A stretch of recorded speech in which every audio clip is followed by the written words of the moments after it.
Ang kwentong ito ay nagsimula sa bayan ng Berlin sa bansang Germany noong pagkatapos pa lamang ng pangalawang digmaan sa mundo. Ngunit bago tayo mag-umpisa ay paki-like, share and subscribe naman po ang aking munting channel, Movie Recap Story. The Reader 2008. Ang The Reader, na idinirect ni Stephen Daldry, ay isang makapangyarihang drama na hinango sa nobela ni Bernhard Schlink.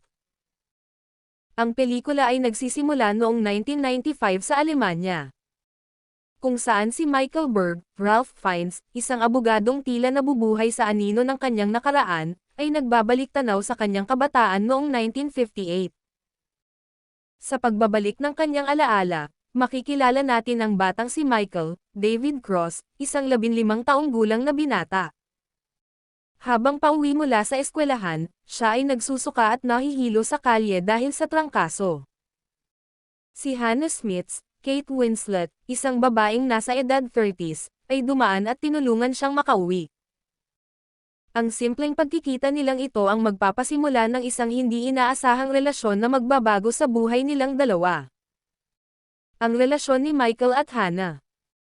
Pagkalipas ng ilang linggo, bumalik si Michael sa tirahan ni Hannah upang magpasalamat. Sa kabila ng agwat ng kanilang edad, nagsimula silang magkaroon ng isang mainit na relasyon. Si Hannah, na simple at tila mahiwaga, ay may kakaibang hiling, gusto niyang basahan siya ni Michael ng mga aklat bago sila magtalik. Ang mga aklat na binabasa nila ay iba't iba. Mula sa The Odyssey ni Homer hanggang Huckleberry Finn, habang tumatagal, lalong naging masidi ang kanilang ugnayan, at sa mata ni Michael, si Hannah ay naging isang sentro ng kanyang mundo. Ngunit hindi lahat ay perpekto. Si Hannah ay madalas magpakita ng pagiging malamig at misteryoso, na tila may malalim na lihim. Isang araw, bigla na lang siyang nawala ng walang paalam. Iniwan nito si Michael na gulong-gulo at sugatan ang damdamin.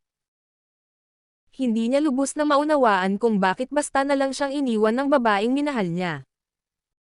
Ang paglilitis. Lumipas ang mga taon, si Michael, ngayon ay isang law student, ay sumali sa isang klase na tumutok sa mga krimen ng Nazi. Dinala sila ng kanilang propesor sa isang korte upang masaksihan ang paglilitis ng mga dating gwardiya ng Nazi na nasangkot sa Holocaust. Sa gitna ng mga nasasakdal, nakita ni Michael si Hannah. Sa puntong ito, nalaman niya ang kanyang nakaraan. Si Hannah ay isang bantay sa isang concentration camp noong ikalawang digmaang pandaigdig. Sa paglilitis, isiniwalat na si Hannah at ang iba pang mga gwardiya ay responsable sa pagkamatay ng daan-daang Hudyo. Ayon sa mga testimonya, hinayaan nilang mamatay ang mga bilanggo sa isang nasusunog na simbahan sa halip na tulungan ang mga ito. Sa gitna ng pagdinig, isang dokumento ang inilabas na nagsasabing si Hannah ang nagsulat ng ulat tungkol sa insidente.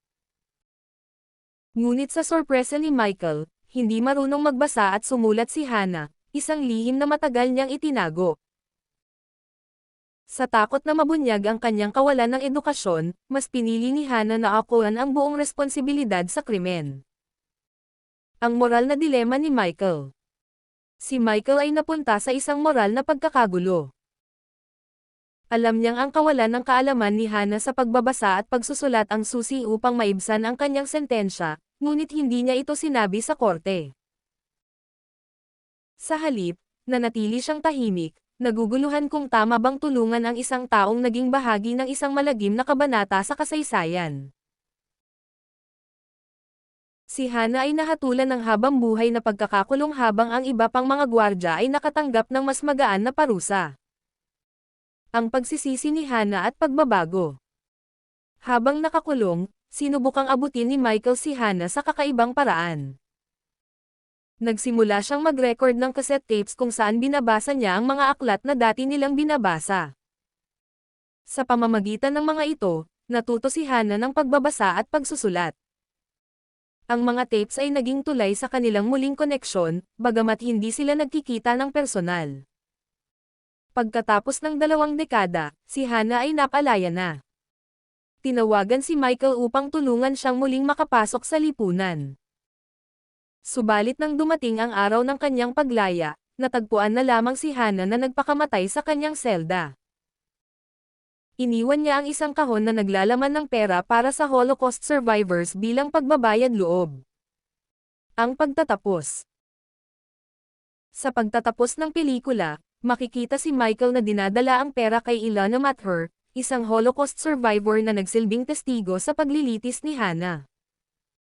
Tumanggi si Ilana na tanggapin ang pera, ngunit pinayuhan si Michael na panatilihin ang mga alaala ni Hana. Sa huling eksena, isinama ni Michael ang kanyang anak na babae sa libingan ni Hana, sa wakas ay binubuksan ang bahagi ng kanyang nakaraan na matagal niyang ikinubli. Ang The Reader ay isang makapangyarihang pelikula tungkol sa pag-ibig, kasalanan, at pagpapatawad. Higit pa sa pagiging kwento ng relasyon ni Michael at Hana, ito rin ay isang pagninilay sa epekto ng kasaysayan sa mga tao, at kung paano natin pinapasan ang bigat ng mga desisyon natin. Kung gusto nyo pa ng mga pelikulang puno ng emosyonal at moral na dilema, mag-subscribe na at i-hit ang notification bell.